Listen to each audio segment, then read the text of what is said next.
Welcome back to week 6 of the DII Nation Podcast. I'm your co-host, Wayne Cavadi, and I'm grateful that the ever so busy Bethany Bowman is back for yet another week of all things D2. Bethany, after a weekend of press boxes all over Kansas, it's good to see you again, partner. Good to see you too, Wayne. Excited for another episode of the DII Nation. Of course, the big news this week is the new look at the Power 10 and Top 25 in Division II football. There was a lot of major shakeups with 4 big upsets, 2 of which occurred inside the top 10. And one of the 4 upsets was the Nebraska-Kearney Lopers over Pittsburgh State, a very historic program in Division II. Lopers get the win, though, and joining us today is the quarterback behind that upset, TJ Davis. TJ, welcome to the DII Nation. Thank you for having me. Yeah, we're excited you're here. TJ, let's go back before we talk about what's going on now. Let's go back to 2019. You were the MIAA Freshman of the Year. You led the Lopers to a victory over Northwest Missouri State for the first time in 29 years. You already started establishing yourself as the upset kind of guy right there. But before that big game with the Bearcats, it's my understanding your breakout performance was against a certain Emporia State. And waiting to interview you on the sidelines was none other than the legendary Bethany Bowman, right over here to my left. What do you remember about that breakthrough performance? And of course, my legendary co-host. As far as I can remember, I played a little bit that first half, get the little jitters going. But the second half, I end up playing most of the game. So that was just a turn for me coming in as a freshman. It was a lot of excitement. Like, I didn't know what to expect, but we ended up getting a victory, and of course, Bethany interviewed me, and we talked about the game a little bit. But it was very exciting just to get my feet wet and get a good experience. Yeah, and you liked beating her Emporia State and then getting her to interview you, I'm sure. Oh yeah, that was the highlight. That was the highlight. It's funny. I was actually just at home that weekend and was like, I'll go and I'll watch the Hornets play. Not biased, but always love to watch the alma mater. Covered the game. Was going to get an interview afterwards, and I planned on it being the Hornets. Not to say I didn't have you guys winning that one, but you guys were the underdog, and I ended up having to interview TJ here. So, but I really enjoyed it. And that was an impressive debut in 2019 with not only the upsets over the Bearcats that year as well, but a victory in the Mineral Water Bowl. I know that was huge for the Nebraska-Kearney program to get that postseason win, really change things around. Josh Lynn, head coach, told me. And you went 2-0 in last year's odd COVID fall season, and now you're 2-0 and inside the top 25 for the first time in a decade. Exciting times for the Lopers. When did you realize that this was going to be a team that could make some history, and what makes it so special? I knew in 2019 that we was capable of definitely beating people, especially after we beat Northwest Missouri State. So I knew that like set like a stepping stool for us as a program. But I knew that we was capable of winning, and we set a highest expectation for ourselves going into the COVID year, not knowing if we was going to play or not play. But I think Coach made a statement like, hey, basically we're going to play like this year still count. Like, there's no championships, there's nothing, but we still going to make it count just to get better at ourselves. And I think that really set a stepping stool for our team as a whole, where we need to be as a program. And here we are now, sitting 2-0. Yeah. It's been fun to watch it. And a lot of the reason it's fun to watch you guys is your style of play. You're a real dual threat quarterback, a true dual threat quarterback. You're just exciting to watch out there.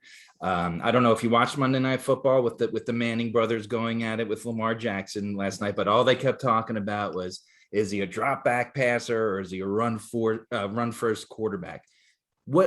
Talk a little bit about your style. Are you run first or pass first?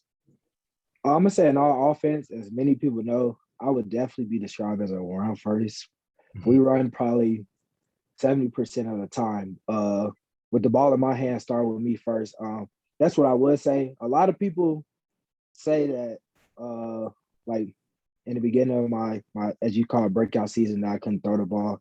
I would wanted to basically just make a statement that I could throw the ball and just show people that I'm not just a one-dimensional quarterback.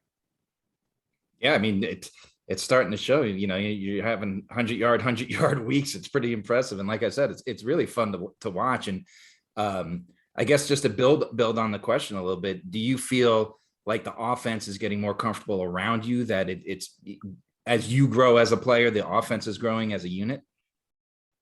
Oh yeah, leading my team, that's one thing that I try to do. I feel like if I'm playing well, obviously the offense got to be playing well because I'm the leader.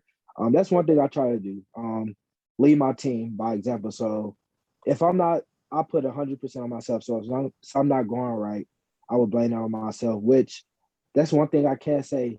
In that second quarter of Pitt State, we kind of had a little stutter there. And I blame it on myself without doing certain things. But that's just one thing that I'm always going to just be hard on myself about, just trying to get my team in the right positions.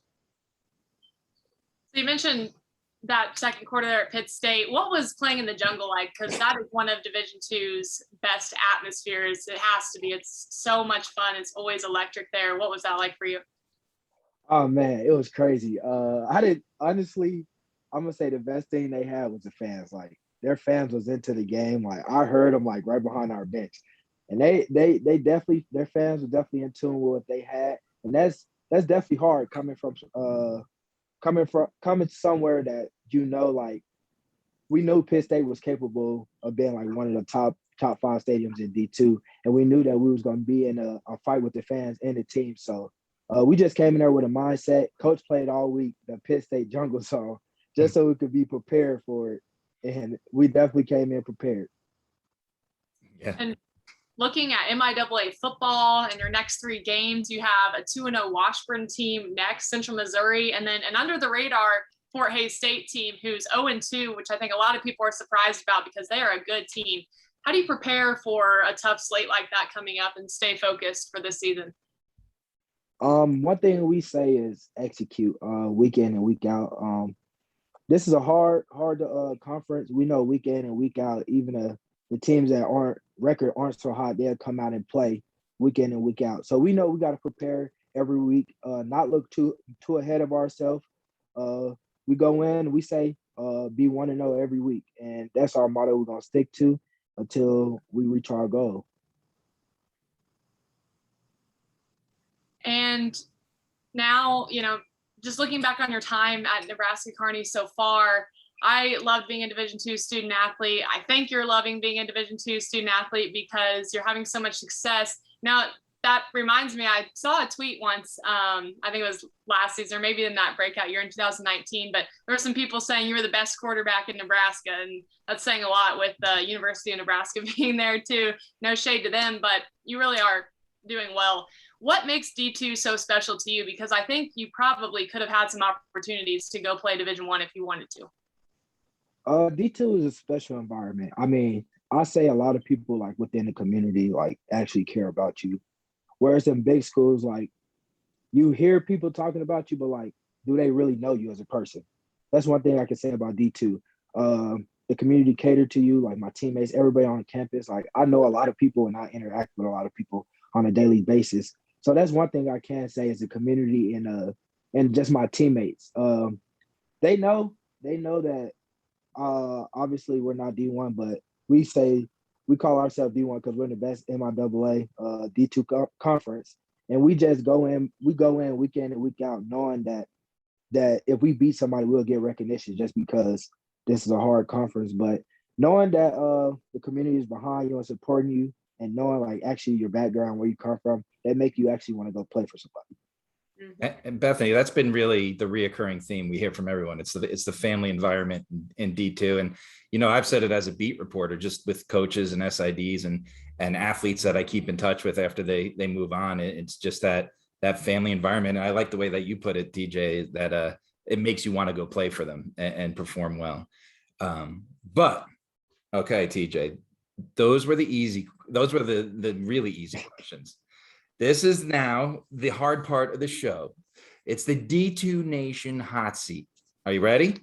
I'm ready. All right, go get him, Bethany. Okay, so what is the best sports movie of all time? Oh, I'm going to have to go with Remember the Titans. That's mine. Perfect. That's a good one. Okay, Bethany told me we need to break this up. I understand you're somewhat of a sneakerhead and a fashion expert. So tell us a little bit about your collection and tell us about it. Oh, I'm looking at it right now. I got quite a few sneakers, but my favorite pair right now, I'm gonna have to go with the Laser 4s. It's a retro edition. It's like older. I'm gonna say that's my favorite pair right now. Honestly, I got over probably like 50 pair of shoes, like Jordans and Yeezys, all type of shoes. But I'm gonna go with the Laser 4s. I'm also, like you said, fashion, like into clothes. Like I got all type of different clothes, where it is Supreme, Palm Angels, all that's like designer stuff. I don't really know if you know about it.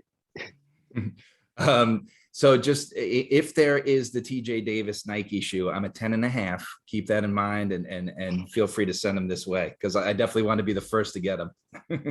Got you. So for anyone out there, besides the football content he posts, he doesn't miss on Instagram with the fits. So always looking fresh with the clothes, the shoes. So everybody go follow TJ on Instagram.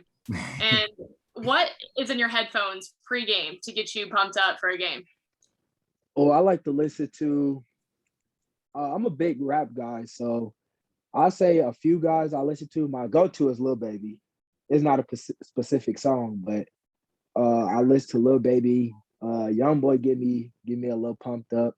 More recently, I was listening to I actually watched something on Instagram with Deion Sanders, and him and his team end up playing a song in the locker room, and I just it definitely got me pumped. So I definitely have to listen to it and turn it on. But it was by YG. Yeah, I mean, anything Deion does, you got to follow, right? It worked for him. Yeah, definitely. Any superstitions before the game? Honestly, I make sure I do one thing. I make sure I pray before every game.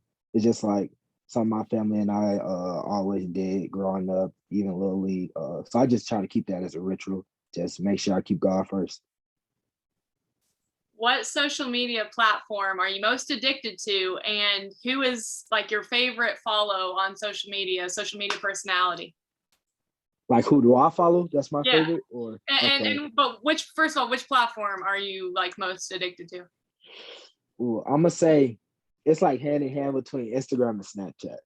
Snapchat just addicting just because like I talk to everybody on there all day, every day. So like it's kind of hard to get off. But Instagram, you get to see, like you said, all the fashion. Everybody be posting their pictures, whether it's like a sport, just their fashion. And my inspiration is definitely LeBron James. Like he's definitely one of them people that's a good face on social media, and he shares his platform well. His Taco Tuesday posts are the best. I just had tacos. That's funny. Nice. I thought of one last question before we let you go. Wait, you haven't played Emporia State yet, right? Not yet. Not yet. Are you going to beat Emporia State this year? That's the goal. We're trying to beat everybody. Go 1-0 every week. That's the goal. That was the nice way to get out of answering that question in front of Bethany. I respect you for that. But TJ, you made it through the hot seat. Thank you so much once again for joining us this week. Good luck this weekend. And remember, D2 Nation listeners, we're on Spotify, Apple Podcasts, Google Podcasts, YouTube, and just about anywhere else you listen. Give us a follow, and we'll see you next week on the D2 Nation.